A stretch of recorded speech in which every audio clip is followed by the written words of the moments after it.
room of the White House now. My fellow Americans, tonight I want to speak to you about what the United States will do with our friends and allies to degrade and ultimately destroy the terrorist group known as ISIL. As Commander-in-Chief, my highest priority is the security of the American people. Over the last several years, we have consistently taken the fight to terrorists who threaten our country. We took out Osama bin Laden and much of al-Qaeda's leadership in Afghanistan and Pakistan. We've targeted al-Qaeda's affiliate in Yemen and recently eliminated the top commander of its affiliate in Somalia. We've done so while bringing more than 140,000 American troops home from Iraq and drawing down our forces in Afghanistan, where our combat mission will end later this year. Thanks to our military and counterterrorism professionals, America is safer. Still, we continue to face a terrorist threat. We can't erase every trace of evil from the world, and small groups of killers have the capacity to do great harm. That was the case before 9/11, and that remains true today. And that's why we must remain vigilant as threats emerge. At this moment, the greatest threats come from the Middle East and North Africa, where radical groups exploit grievances for their own gain. And one of those groups is ISIL, which calls itself the Islamic State. Now let's make two things clear. ISIL is not Islamic. No religion condones the killing of innocents, and the vast majority of ISIL's victims have been Muslim. And ISIL is certainly not a state.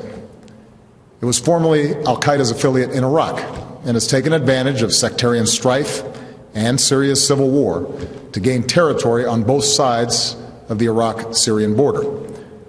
It is recognized by no government, nor by the people it subjugates. ISIL is a terrorist organization, pure and simple, and it has no vision other than the slaughter of all who stand in its way. In a region that has known so much bloodshed, these terrorists are unique in their brutality. They execute captured prisoners. They kill children. They enslave, rape, and force women into marriage. They threatened a religious minority with genocide. And in acts of barbarism, they took the lives of two American journalists, Jim Foley and Steven Sotloff. So ISIL poses a threat to the people of Iraq and Syria and the broader Middle East, including American citizens, personnel, and facilities. If left unchecked, these terrorists could pose a growing threat beyond that region, including to the United States. While we have not yet detected specific plotting against our homeland, ISIL leaders have threatened America and our allies. Our intelligence community believes that thousands of foreigners, including Europeans and some Americans, have joined them in Syria and Iraq. Trained and battle-hardened, these fighters could try to return to their home countries and carry out deadly attacks. I know many Americans are concerned about these threats. Tonight, I want you to know that the United States of America is meeting them with strength and resolve. Last month, I ordered our military to take targeted action against ISIL to stop its advances. Since then, we've conducted more than 150 successful airstrikes in Iraq. These strikes have protected American personnel and facilities, killed ISIL fighters, destroyed weapons, and given space for Iraqi and Kurdish forces to reclaim key territory. These strikes have also helped save the lives of thousands of innocent men, women, and children. But this is not our fight alone. American power can make a decisive difference, but we cannot do for Iraqis what they must do for themselves. Nor can we take the place of Arab partners in securing their region.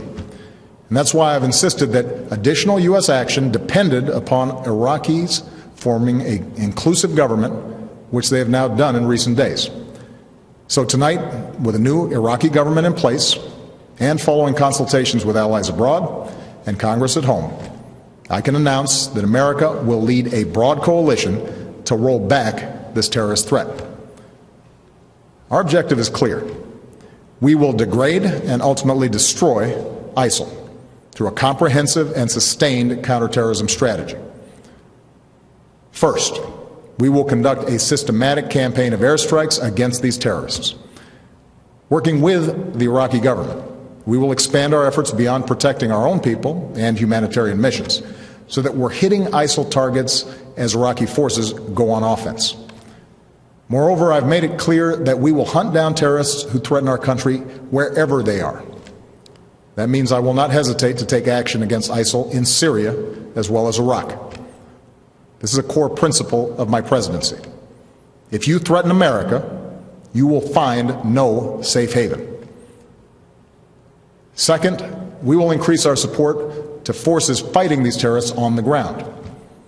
In June, I deployed several hundred American service members to Iraq to assess how we can best support Iraqi security forces. Now that those teams have completed their work and Iraq has formed a government, we will send an additional 475 service members to Iraq. As I've said before, these American forces will not have a combat mission. We will not get dragged into another ground war in Iraq. But they are needed to support Iraqi and Kurdish forces with training, intelligence, and equipment. We'll also support Iraq's efforts to stand up National Guard units to help Sunni communities secure their own freedom from ISIL's control.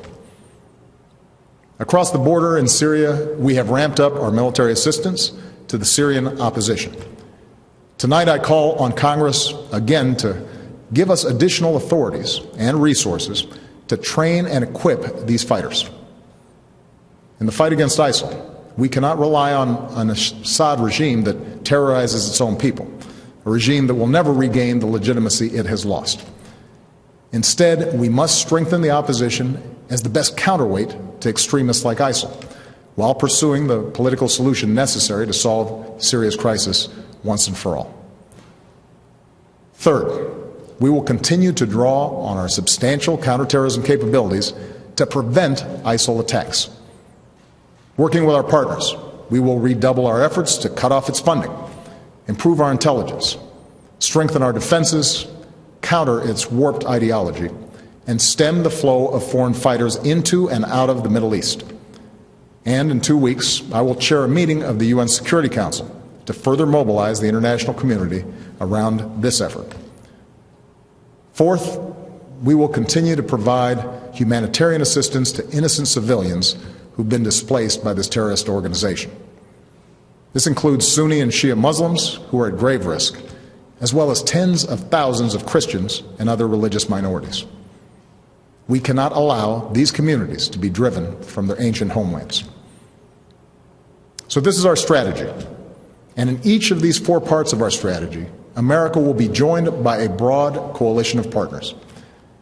Already, allies are flying planes with us over Iraq, sending arms and assistance to Iraqi security forces and the Syrian opposition, sharing intelligence and providing billions of dollars in humanitarian aid. Secretary Kerry was in Iraq today, meeting with the new government and supporting their efforts to promote unity. And in the coming days, he will travel across the Middle East and Europe to enlist more partners in this fight, especially Arab nations who can help mobilize Sunni communities in Iraq and Syria to drive these terrorists from their lands. This is American leadership at its best. We stand with people who fight for their own freedom, and we rally other nations on behalf of our common security and common humanity. My administration has also secured bipartisan support for this approach here at home. I have the authority to address the threat from ISIL, but I believe we are strongest as a nation when the President and Congress work together. So I welcome congressional support for this effort in order to show the world that Americans are united in confronting this danger. Now, it will take time to eradicate a cancer like ISIL. And any time we take military action, there are risks involved, especially to the servicemen and women who carry out these missions. But I want the American people to understand how this effort will be different from the wars in Iraq and Afghanistan. It will not involve American combat troops fighting on foreign soil. This counterterrorism campaign will be waged through a steady, relentless effort to take out ISIL wherever they exist using our air power and our support for partners' forces on the ground. This strategy of taking out terrorists who threaten us while supporting partners on the front lines is one that we have successfully pursued in Yemen and Somalia for years, and it is consistent with the approach I outlined earlier this year: to use force against anyone who threatens America's core interests, but to mobilize partners wherever possible to address broader challenges to international order. My fellow Americans, we live in a time of great change. Tomorrow marks 13 years since our country was attacked. Next week marks 6 years since our economy suffered its worst setback since the Great Depression.